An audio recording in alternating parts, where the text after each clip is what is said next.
Muy pero muy buen día. ¿Cómo estás? Soy Carlos Sebane y te doy la bienvenida a este 11º día de camino recorriendo el libro de los Hechos de los Apóstoles. Hoy continuamos acompañando a San Pablo en su regreso de su tercer viaje misionero, en su viaje a Jerusalén. Mientras él iba por el camino, recibió algunas advertencias. Él sabía que le aguardaban problemas en Jerusalén. El capítulo 20 había terminado con el afectuoso encuentro que Pablo tuvo con los líderes de la iglesia en Éfeso. Después Pablo continuó su viaje, salió de Mileto, se embarcó de regreso a Israel. Después de tomar el barco en Mileto, navegó hacia la costa sur de Asia Menor, hasta Pátara, mejor dicho, donde cambió de embarcación.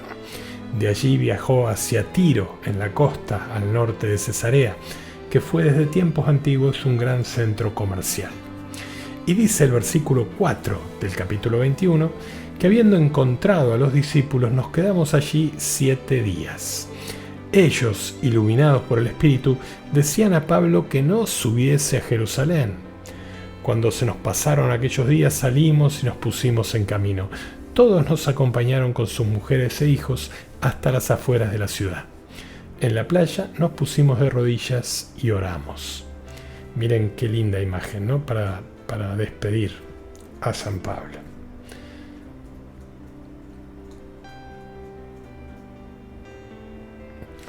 Estos creyentes le decían a San Pablo, guiados por el Espíritu, que no tenía que ir a Jerusalén.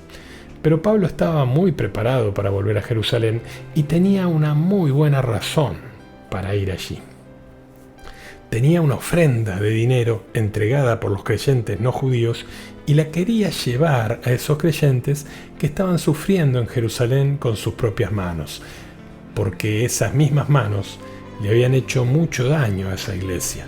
Y por tal motivo no quiso enviar a algún representante a Jerusalén, sino que prefirió ir él mismo. Podría haber dicho, bueno hermanos, me parece muy prudente su consejo, que vaya otro con el dinero, yo me voy a quedar por acá. No. Él quiso hacerse cargo de la situación y creo que podemos aprender mucho de esta actitud de Pablo en nuestra vida diaria. Y me refiero concretamente a hacernos cargo de nuestros errores, del daño que hemos causado y ponernos rápidamente manos a la obra para repararlo, porque todos nos equivocamos y eso es algo normal, pero cuando lo hacemos tenemos que ser responsables y asumir el error que cometimos. Tenemos que evitar ponernos en la posición de víctimas que colocan siempre la responsabilidad en los demás.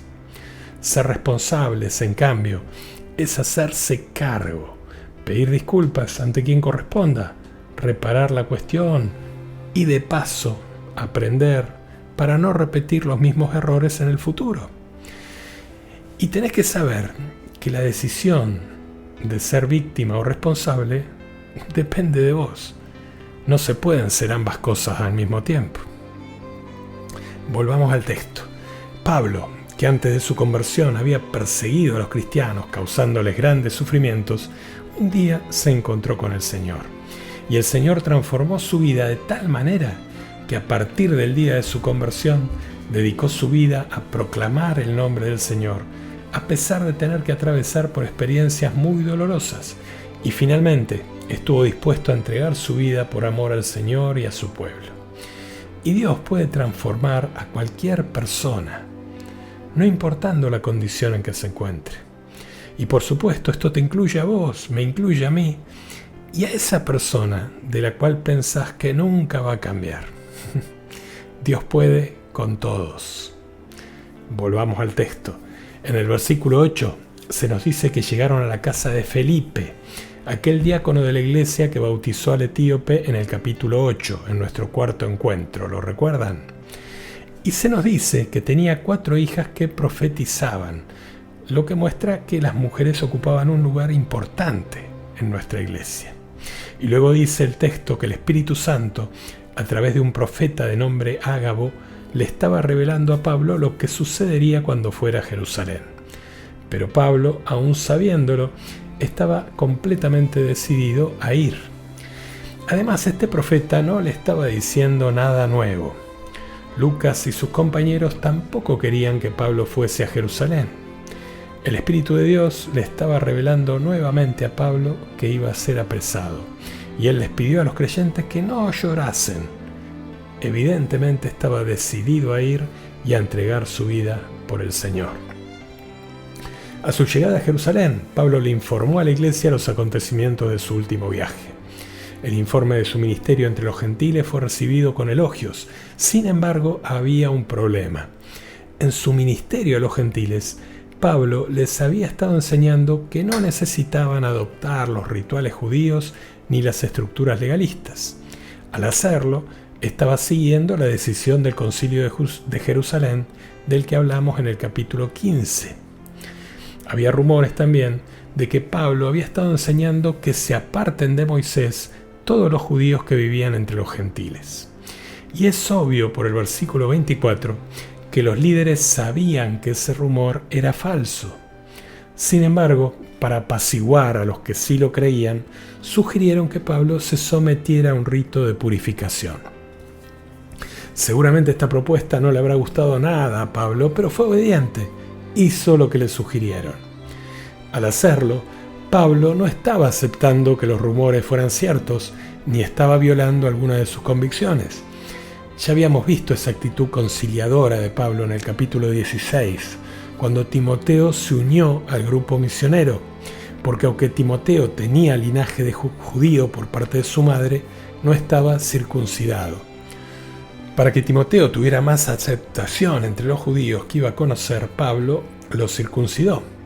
Y en este caso, Pablo lo estaba haciendo para restaurar la paz en la comunidad, y aceptó el acuerdo con humildad. No leemos que haya discutido con los líderes de Jerusalén, ni que haya aceptado el rito bajo protesta.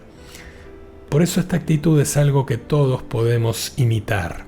Cuando hay diversidad de opiniones sobre distintos temas, la comunión genuina se puede lograr solamente si cada uno de nosotros está dispuesto a aceptar y comprender los puntos de vista de los demás sin creernos dueños de la verdad. Pablo dirá más tarde en la primera carta a los Corintios: siendo libre de todos me he hecho esclavo de todos para ganar a los más que pueda. Con los judíos me he hecho judío para ganar a los judíos, con los que están bajo la ley, como quien está bajo la ley, aún sin estarlo, para ganar a los que están bajo ella, con los que están sin ley, como quien está sin ley, para ganar a los que están sin ley, no estando yo sin ley, sino bajo la ley de Cristo. Me he hecho débil con los débiles para ganar a los débiles, me he hecho todo a todos para salvar a toda costa a algunos. Maravilloso, ¿verdad? Volvamos al texto.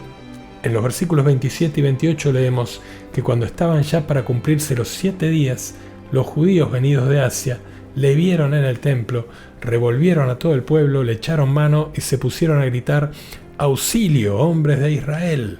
Este es el hombre que va enseñando a todos por todas partes contra el pueblo, contra la ley y contra este lugar, y hasta ha llegado a introducir unos griegos en el templo, profanando este lugar santo. Como generalmente sucede, aquella multitud actuó impulsada por suposiciones y desinformación. Lo podemos ver claramente en el versículo 29, que dice: pues habían visto anteriormente con él en la ciudad a Trófimo de Éfeso, a quien creían que Pablo había introducido en el templo. Fíjense bien lo que dice el texto: a quien creían que Pablo, ¿verdad? Miren el poder que tienen las suposiciones. ¿Y cuántas veces nosotros también nos dejamos llevar por comentarios, por suposiciones, o por decirlo más clarito, por chismes? El Papa Francisco dijo hace poco que el chisme es una peste muy fea. Y todos hemos comprobado los efectos negativos que provocan los chismes en nuestras comunidades. Pero yo quiero decirte algo: si llegaste hasta el día de hoy, considero que ya estás comprometido, comprometida con el Señor de tal manera que ya puedas hacer el firme propósito de no colaborar más con esa práctica que hace tanto daño en nuestras comunidades. Supongamos que en un rato te llega un mensaje de WhatsApp del grupo de la parroquia donde alguien te cuenta algo sobre otro miembro de la comunidad. Y luego de unos minutos te llama otra hermana de la comunidad que por no estar en ese grupo aún no sabe la noticia. Lógicamente vas a tener la tentación de contarle. ¿Te enteraste de fulanita, no? No, ¿qué pasó?, se escucha del otro lado de la línea. Y es ahí donde, si querés escucharlo, el Señor te va a decir: cállate la boca, no digas nada. Y entonces seguís la conversación diciendo: no, nada, que es una hermana muy bendecida. Y listo, no colaborás más con la confusión general. Yo creo que este compromiso podemos asumirlo todos hoy mismo. Recuerden que podemos hacer mucho bien con nuestras palabras. ¿Para qué desperdiciar esas palabras en otras cosas, verdad? Vemos en el versículo 30 que toda la ciudad se alborotó y la gente concurrió de todas partes. Se apoderaron de Pablo y lo arrastraron fuera del templo. Inmediatamente cerraron las puertas. Intentaban darle muerte. Cuando subieron a decir al tribuno de la corte: toda Jerusalén está revuelta. Ahora, el comandante no conocía a Pablo y pensó que había cometido algún delito porque ordenó que fuese encadenado. En los versículos del 34 al 36 leemos: pero entre la gente unos gritaban una cosa y otros otra. Como no pudiese sacar nada en claro a causa del alboroto, mandó que le llevasen al cuartel. Cuando llegó a las escaleras tuvo que ser llevado a hombros por los soldados a causa de la violencia de la gente, pues toda la multitud le iba siguiendo y gritando: mátale. Es decir, que cuando los soldados rescataron a Pablo de la turba, él les hizo una señal para pedir permiso de hablar con los que estaban a punto de matarlo. Pablo le habló al comandante romano en griego, que era el idioma de este comandante, pero al pueblo le habló en hebreo, que era el idioma de ellos. Y en el capítulo 22 tenemos el mensaje de Pablo a la multitud. Allí les habla de su encuentro con el Señor, de su experiencia que luego le llevaría a Jerusalén. Después apelaría a su ciudadanía romana para librarse de los azotes que sufrían los presos, y en lengua hebrea se identificó diciendo quién era, cómo se había educado. Les dijo que él mismo anteriormente perseguía este camino, y por ese motivo comprendía cómo ellos se sentían. Continuó contándoles cómo había ido a Damasco para tomar prisioneros a los creyentes y traerlos a Jerusalén para que fueran castigados, y así continuó con su testimonio. Ahora, cuando Pablo dejó de hablar en griego y empezó a hablar en hebreo a la multitud, el comandante se quedó allí sin poder entender lo que Pablo decía. No podía entender lo que estaba ocurriendo, ni tampoco le fue posible comprender en qué consistía el problema. Todo lo que pudo hacer cuando la multitud se enardeció fue llevar a Pablo dentro de la fortaleza. Y como Pablo era un prisionero, pensó que podía averiguar la verdad de todo ese asunto azotándole, como era la costumbre en esos tiempos. En definitiva, ocurrió que a Pablo le habían entendido todos mal. Los judíos creían que él había llevado a Trófimo al templo, pero él no lo había hecho. El comandante había pensado que él era un egipcio provocador de disturbios, y no lo era. Pablo era un hebreo que hablaba griego perfectamente y que además era ciudadano romano, y por eso apeló a su ciudadanía romana para que no lo azotaran, que era la práctica habitual en ese entonces. Y hasta aquí llegamos por hoy. La tarea de hoy va a ser leer los capítulos 21 y 22 del libro de los Hechos y escribir el versículo clave, Hechos 21:13, que dice: entonces Pablo contestó: ¿por qué habéis de llorar y destrozarme el corazón? Pues yo estoy dispuesto no solo a ser atado, sino a morir también en Jerusalén por el nombre del Señor Jesús. Y también te sugiero que escribas todos los versículos que te llamen la atención de estos capítulos. Y por último, nos vamos a despedir con una oración. Señor, al ir recorriendo cada día este libro maravilloso, nos emociona ver la entrega, el coraje, la madurez en la fe de los primeros cristianos. Pero también esto nos cuestiona profundamente. Por eso queremos pedirte que nos ayudes a madurar en nuestra espiritualidad, a crecer en la fe. Y te pedimos que nos ayudes a que en este mundo que nos ofrece muchos caminos que no conducen a ninguna parte, queremos que resuene en nuestro pecho tu palabra, que nos revela que tú eres el camino, la verdad y la vida, y que nadie va al Padre si no es por ti. Gracias, Señor, por amarnos y entregarte por nosotros.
Y es Cristo quien vive en mí.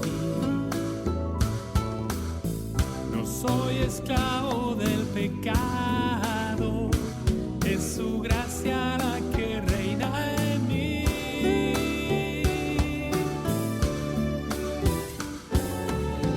Me amo y se entregó por mí.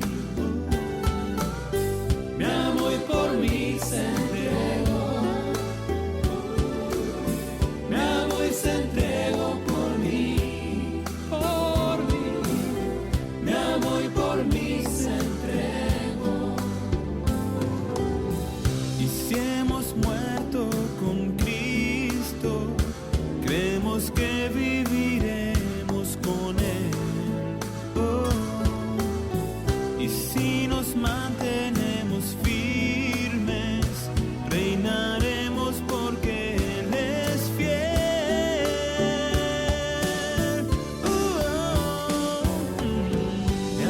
Se entregó por mí, me amó y por mí se entregó, me amó y se entregó por mí.